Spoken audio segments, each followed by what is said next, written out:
আজি আমি আলোচনা কৰিম মেথড অফ সাবস্টিটিউশন অৰ্থাৎ প্ৰতিস্থাপন পদ্ধতি। প্ৰতিস্থাপন পদ্ধতিৰ সহায়ত আমি ৰেখিক সমীকৰণ অৰ্থাৎ লিনিয়াৰ ওয়ে অফ ইকুয়েশন কেনেদৰে সলভ কৰিব পাৰো এই সম্পৰ্কে আমি এই ভিডিঅ'টোত আলোচনা কৰিম। আহক আমি প্ৰথমতে এটা উদাহৰণ লৈ লওঁ। এই উদাহৰণটো আমি আপোনালোকৰ কিতাপৰ এক্সাৰসাইজ 3.3 পৰা লৈছো আৰু কুৱেশ্যন নং 1 থাৰ্ড পেজ নং 78 हाँ हमें क्वेश्चन का प्रथम लिख लो ऐसे हम स्टेप बाय स्टेप करें x plus y equal 14 x minus y equal 4 অর্থাৎ মেথড অফ সাবস্টিটিউশন বা প্রতিস্থাপন পদ্ধতিৰ সহায়ত আমি কেনেদৰে এই ইকুৱেশ্যনটা সলিউশন কৰিব পাৰো অৰ্থাৎ আমি কেনেদৰে x আৰু y দিলো মান কেইটা নিৰ্ণয় কৰিব পাৰো। আহক আমি স্টেপ বাই স্টেপ কৰিম। প্ৰথম স্টেপ mark the equation অৰ্থাৎ আমি প্ৰথমতে সমীকৰণ দুটা নামকৰণ কৰিব লাগিব। আহক আমি সমীকৰণ দুটা নামকৰণ কৰি লওঁ। Let this is equation number 1 and this is equation number 2. So our first step is finished. এতিয়া আহিল দ্বিতীয় স্টেপত আমি কি কৰিম আমি will find the value of x or y from any of the equation। ইয়াত দুটা ইকুৱেশ্যন আছে ইয়াৰে যিকোনো এটাৰ পৰা আমি x বা y টো নিৰ্ণয় কৰিম। গতিকে স্টেপ 2 find the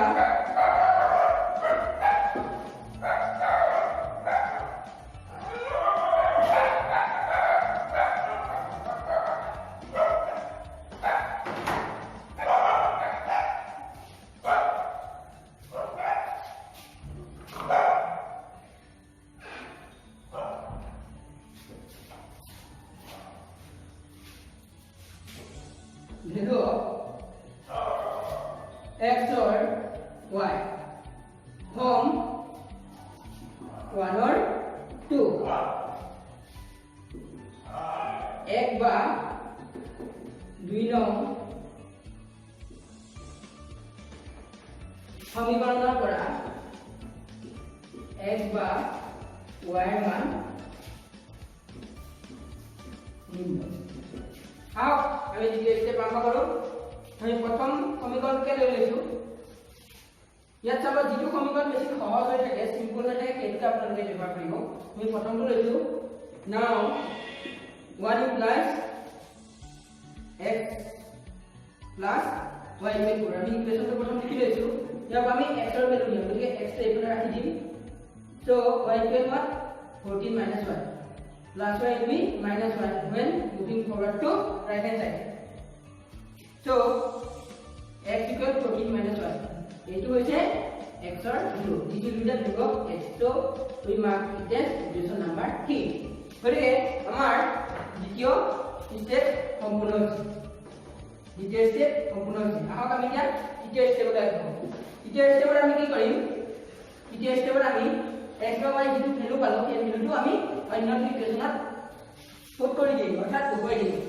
আমি এক নং ইকুৱেশ্যনৰ পৰা x ৰ ভ্যালুটো উলিয়াইছিলো 14 minus y গতিকে আমি এই x ৰ ভ্যালুটো 3 নং সমীকৰণত অৰ্থাৎ 2 নং সমীকৰণত আমি পাতি দিম।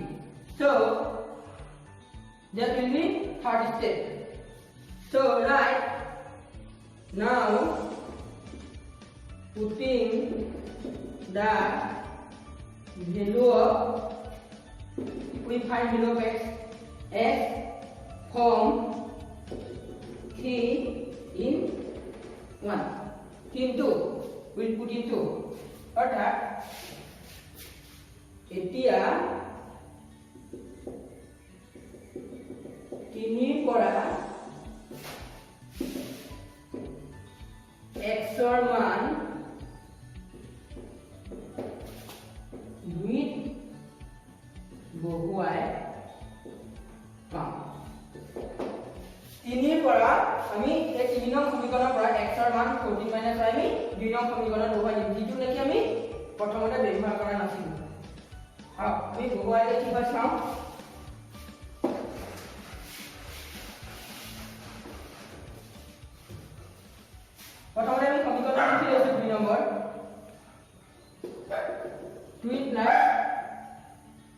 x minus y equal 4.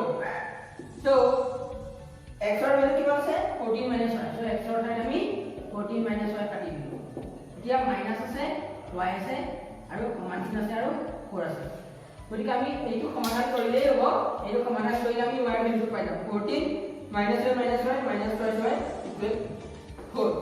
So ahok আমি ইয়াৰ পৰা y ভ্যালুটো প্ৰথমতে ফাইন্ড আউট কৰি লওঁ। So কি পালো তাৰ কাৰণে আমি minus 12 এইটো ৰাখি আৰু 14 ইফালে লৈ যাম 4 plus 14 minus 14. So মই ইনি মাৰি দিছো। So what we get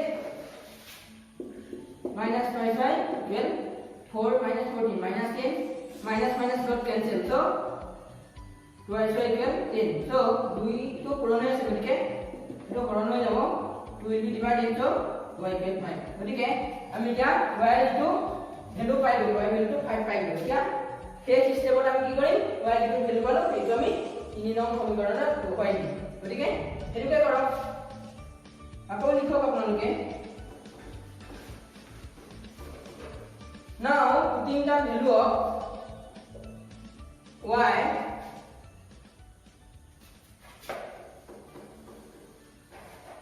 in equation 3 আমি 3 নং সমীকৰণত বহাই দিম যত নেকি আমি x ৰ ভ্যালু উলিয়াই দিছো। গতিকে এতিয়া